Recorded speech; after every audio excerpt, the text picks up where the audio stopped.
Something happened yesterday changed my view on women's health. Yesterday during one of our classes, we had a group presentation. While waiting for our turn, I noticed that one of my group members, who's a female, suddenly became tachypneic, started breathing rapidly. I asked if she was okay, and she explained that she has chronic sinusitis and usually breathes through her mouth because of congestion. After our presentation, she sat down and her face was red, and she was clearly struggling to breathe.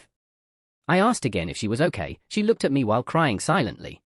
I took her outside and tried to calm her down, but she was extremely tachypneic and told me, I can't breathe, and that her hands and mouth were tingling, which happens with rapid breathing by the way. I called the nurse, and the first question she asked was, are you having a panic attack?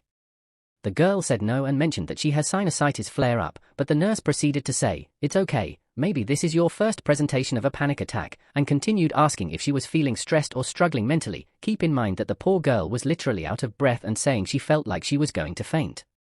I was like WTH. I told the nurse, can we please check her vitals? She has a sinus infection, this could be something serious. After about 15 minutes, the nurse finally checked her vitals. Her temperature was 39 degrees Celsius, her blood pressure was 150/95, and her pulse was high.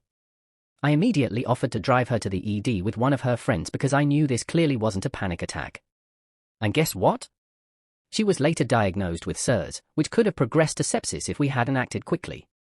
As a guy, this situation made me truly reflect on how women's pain is dismissed or labeled as an emotional response rather than a legitimate medical concern. The sad part is that this bias came from another woman. I genuinely doubt the nurse would have said the same thing.